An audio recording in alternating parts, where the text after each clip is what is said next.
In 1853, four black-hulled American warships suddenly appeared in Tokyo Bay. And in that moment, Japan understood that if it didn't change fast, it would be colonized next. For more than 200 years, Japan had lived under a strict policy called Sakoku, the closed country. From 1639 to 1853, the Tokugawa shogunate kept almost every foreign power out. Only small, controlled trade with the Dutch and Chinese was allowed. No European empire ruled Japanese land, but the world outside had changed. Britain had taken India, France controlled Indochina, the United States and Spain took the Philippines, and China had just been defeated in the First Opium War in 1842. Forced into unequal treaties, Japan looked at Asia and realized its turn might be next. On July 8, 1853, Commodore Matthew Perry of the United States Navy sailed into Edo Bay with modern steam-powered warships. The Japanese called them Kurofune, the Black Ships. Perry demanded Japan open its ports and warned that refusal meant war, the same kind of war that had humiliated China. The shogunate knew it could not win, and in 1854, Japan signed the Convention of Kanagawa. It wasn't colonization, but it was a warning bell. Inside Japan,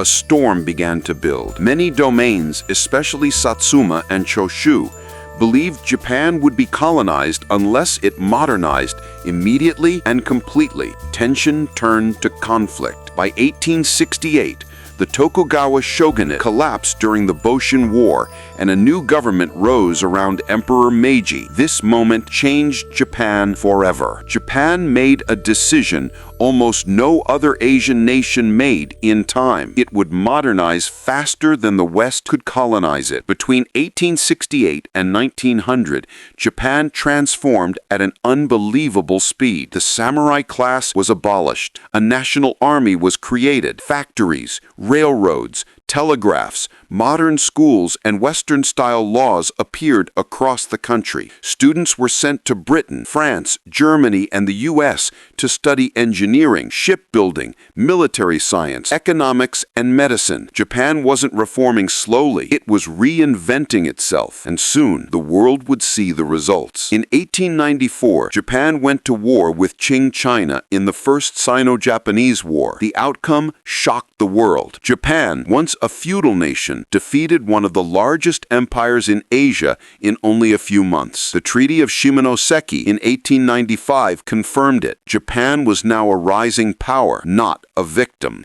But the true test came in 1904. Japan fought the Russian Empire, one of the largest European powers on Earth. Most Western nations predicted Russia would win easily. Instead, the Japanese Navy destroyed the Russian Baltic Fleet in the Battle of Tsushima in 1905. It was the first time in modern history that an Asian nation defeated a European empire in a major war. The message to the world was clear. Japan was too strong to colonize. But military strength wasn't the only reason Japan survived.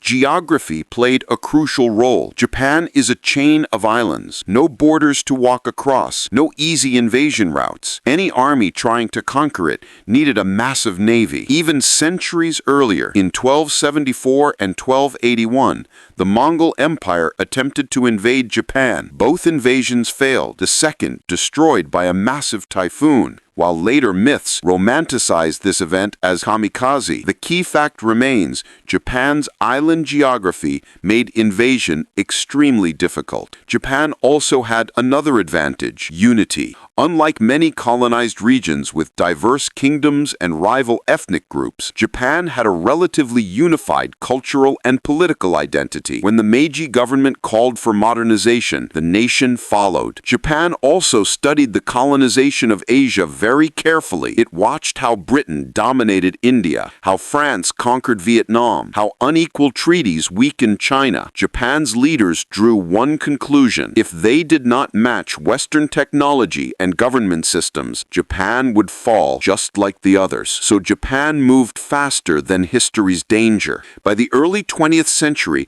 Japan had not only avoided colonization, it had become a colonial empire itself. It annexed Taiwan in 18 1895, took control of Korea in 1910, expanded into Manchuria by the 1930s, and during World War II, Japan held one of the largest empires in Asia. Japan survived colonization, but used its power to colonize others, a dark and complex chapter of its history. And yet, Japan's survival reveals something important. Japan was never colonized, not because of isolation, not because of myth, but because it changed faster than the threat that approached it. It modernized before the world could force change upon it, and in doing so, Japan proved that the greatest power a nation can have is the ability to adapt before it is too late.